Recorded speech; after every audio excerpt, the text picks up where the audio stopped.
नमस्कार, आप देख रहे हैं हमारी खास पेशकश लीगल हेल्पलाइन में। हूं आपके साथ हिमांशु दीक्षित। देश का लोकतंत्र इस देश की खूबसूरती का एक अभिन्न अंग है, जहां जनता का, जनता के लिए, जनता द्वारा शासन के एक सूत्र पर चलते हुए हर एक नागरिक को समानता के साथ स्वेच्छा से जीने का अधिकार दिया जाता है। लोकतंत्र की आत्मा संविधान को कहा जाना अतिशयोक्ति नहीं होगा और इसी संविधान का प्रियम्बल यानी संविधान की प्रस्तावना भी समाज के हर व्यक्ति के लिए समता और न्याय की बात करता है। कानून हर समस्या के सही प्रारूप में समाधान के लिए मौजूद है, लेकिन सही जानकारी न होने या कानूनी पेचीदगियों के चलते एक हिस्सा सही समय पर न्याय हासिल करने में असमर्थ महसूस करता है। और इस अंतर को खत्म करने के लिए इंडिया लीगल रिसर्च फाउंडेशन के इनिशिएटिव लीगल हेल्पलाइन में हम यहाँ मौजूद हैं, आपकी हर कानूनी समस्या में आपकी सहायता के लिए। आज लीगल हेल्पलाइन में हम बात करने जा रहे हैं जमानत संबंधी कानूनी प्रावधान के बारे में कि क्या है जमानत संबंधी कानूनी प्रावधान। इसके साथ ही अगर किसी भी तरह की कोई कानूनी समस्या अगर आपके जहन में है तो आप हमारे साथ इस खास कार्यक्रम के माध्यम से जुड़ सकते हैं, अपना सवाल कर सकते हैं। और आपकी टेलीविजन स्क्रीन पर टेलीफोन नंबर है, कानूनी सहायता के लिए आप इन नंबर्स पर हमें कॉल कर सकते हैं, अपनी बात रख सकते हैं।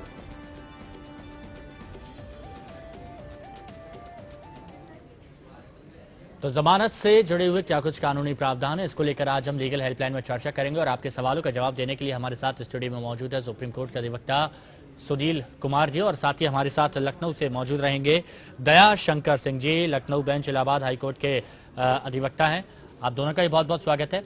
सबसे पहले सुनील कुमार जी, आप ही से मैं जानना चाहूंगा, जमानत से हम बात करें तो जमानत से जुड़े क्या कुछ प्रोविजन है और क्या जमानत से जुड़े कायदे कानून है? ये जमानत का तो दो तरह का जमानत है। एक तो अगर जो अक्यूज्ड है वो फ्री है, मतलब कि वो अरेस्टेड नहीं है, और उसके अगेंस्ट में अगर कोई एफआईआर लॉन्च हुई है, उसको ऐसा पता चला है कि उसके अगेंस्ट में कोई एफआईआर लॉन्च हुई है या कोई कंप्लेंट फाइल किया गया है कोर्ट में, और उसको अप्रीहेंशन है कि उसको गिरफ्तार किया जा सकता है, पुलिस उसे गिरफ्तार कर सकती है, ठीक है, इन्वेस्टिगेशन के दौरान या किसी चीज़ में, तो वो अग्रिम जमानत के लिए पेशी दे सकता है। दूसरा है कि अगर वो ऑलरेडी गिरफ्तार हो चुका है तो वो रेगुलर बेल के लिए कोर्ट में अप्रोच कर सकता है। तो ये दो तरह के जमानत का प्रावधान है, एक अग्रिम और एक रेगुलर का। ठीक है दयाशंकर जी, जमानत के आधार क्या कुछ हो सकते हैं? देखिए, जमानत जैसे व्यक्ति गिरफ्तार होता है उसके जमानत के जो जमानत के वो इंटाइटल शुरू हो जाता है कि वो अपनी कानूनी प्रक्रिया के तहत वो अपनी जमानत कराए।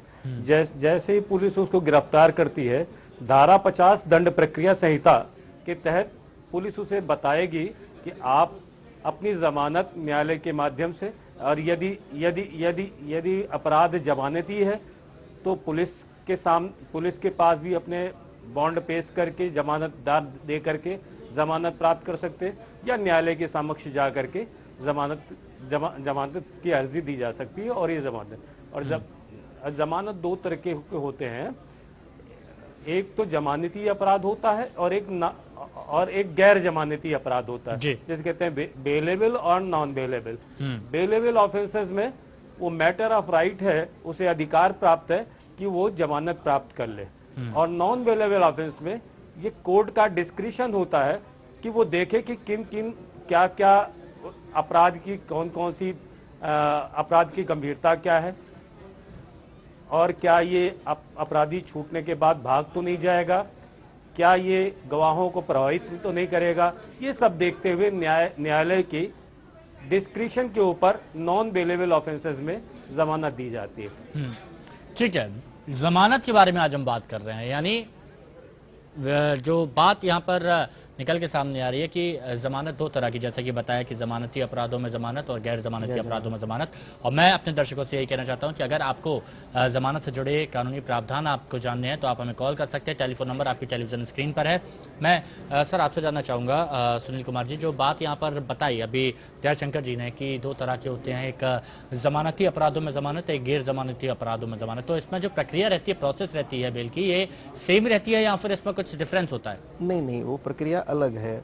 और एक्चुअली जैसे उन्होंने कि बताया कि जो जमानतीय अपराध है, जो बेलेबल ऑफेंसेज हैं, जो पेटी ऑफेंसेज होते हैं, ठीक है ना, उसमें है कि आपको जमानत मिलना है, ठीक है, जमानत मिलना है, सिर्फ आपको जो है बॉन्ड भरनी होती है, ठीक है, बॉन्ड भरनी होती है। जो भी अब जहां आपको अरेस्ट किया जा रहा है या अरेस्ट होने का संभावना है, कोर्ट से भी होता है, गैर जमानतीय अपराध में कोर्ट से भी आपको बेल मिलता है। जैसे कि ये आपका ये नेगोशिएबल इंस्ट्रूमेंट एक्ट्स में चेक बाउंसिंग का केस है, वो जमानतीय अपराध है, ठीक है, जमानतीय अपराध है।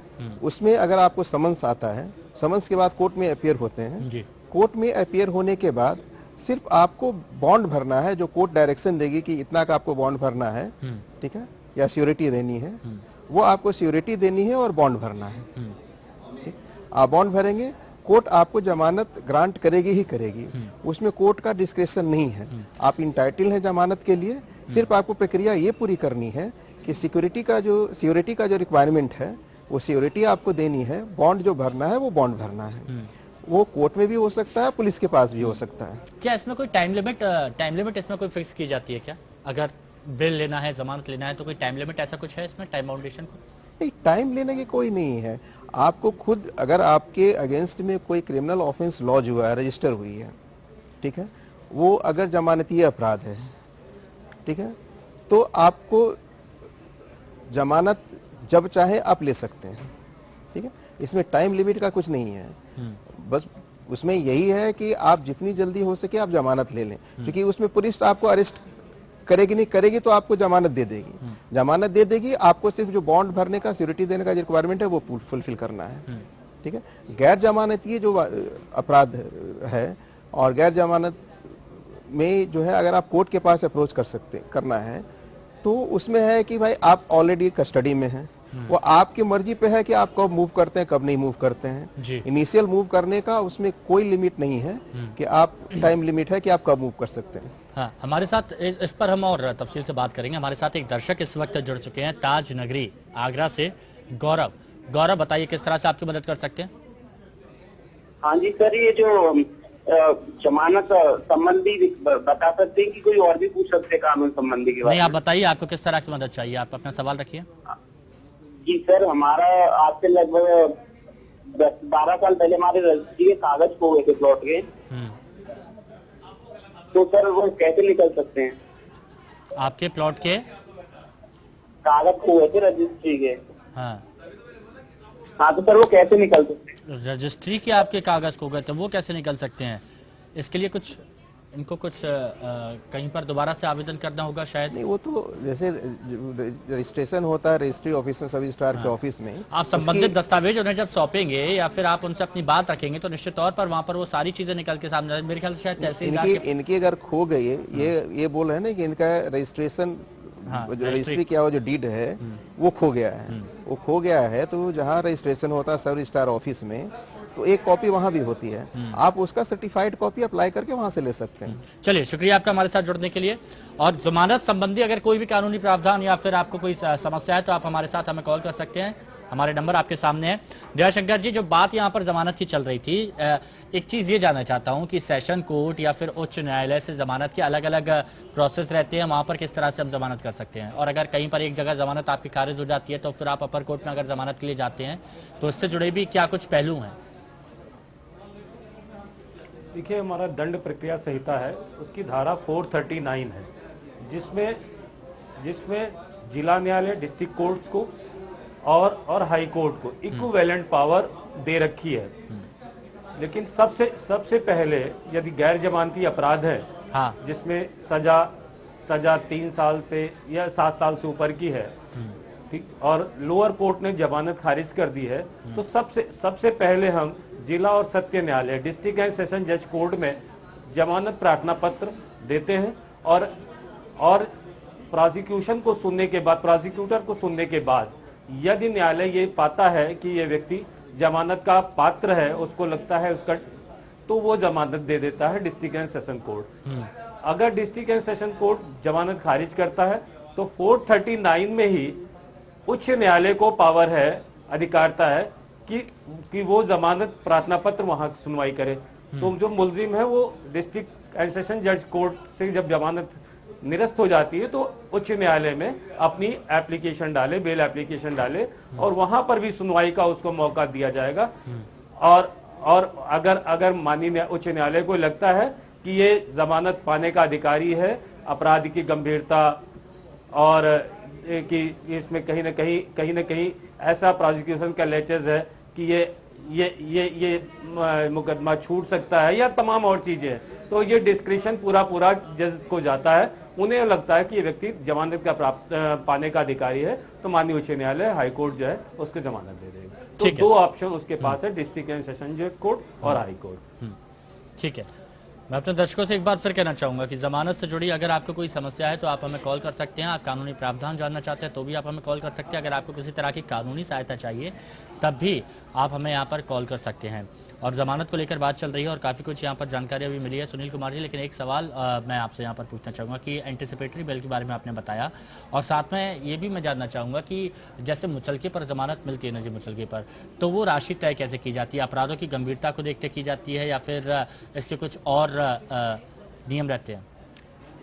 देखिए, ये इसमें भी टोटल डिस्क्रिप्शन होता है कोर्ट का, जज का, ठीक है। लेकिन इसमें कई बातें देखी जाती है। एक पहली बात तो यह है कि ऑफेंस तो देखा ही जाता है, दूसरा कि ऑफेंस का नेचर देखा ही जाता है, दूसरा ये जो एक्यूज्ड है उसकी फाइनेंशियल कैपेसिटी भी देखी जाती है।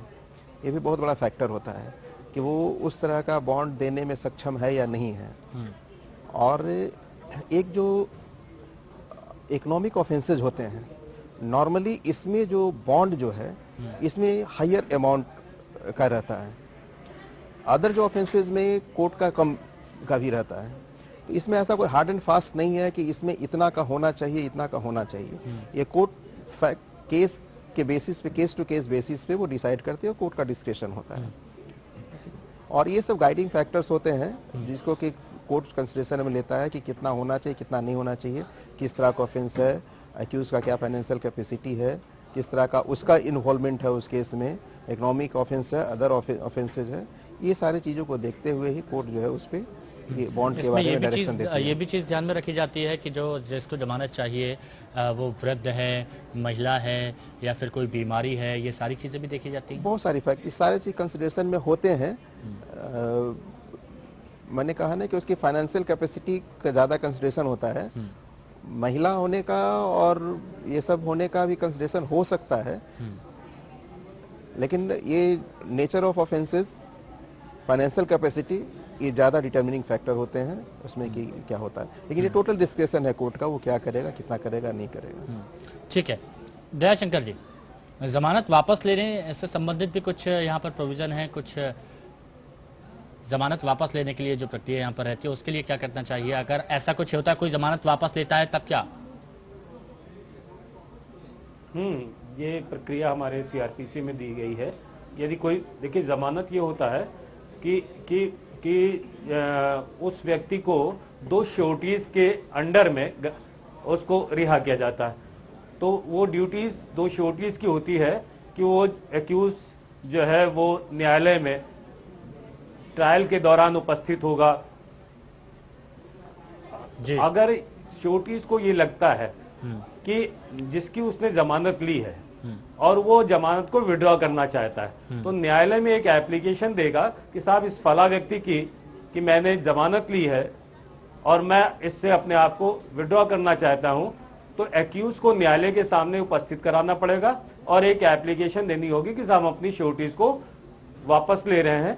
तो वो फिर तुरंत वो जुडिशियल कस्टडी में एक्यूज चला जाएगा और यदि फ्रेश कोई श्योरिटी दाखिल नहीं होती है तो वो जेल चला जाएगा। फिर उसको जमानत पे अगर नहीं अपनी जमानत दाखिल नहीं करता है तो कोई भी व्यक्ति अपनी जो श्योरिटी दिया है उसको राइट है कि अपने श्योरिटी को, अपनी जमानत को वापस ले ले। ठीक है, ठीक है। तो ये जमानत से जुड़ी हुई कई सारी चीजें थी जो निकल के यहाँ पर सामने आई हैं। शुक्रिया आपका दयाशंकर जी हमारे साथ जुड़ने के लिए, और सुनील कुमार जी आपका भी बहुत बहुत शुक्रिया हमारे साथ जुड़ने के लिए। तो लीगल हेल्पलाइन में फिलहाल अभी के लिए मेरे साथ इतना ही, दीजिए इजाजत, नमस्कार।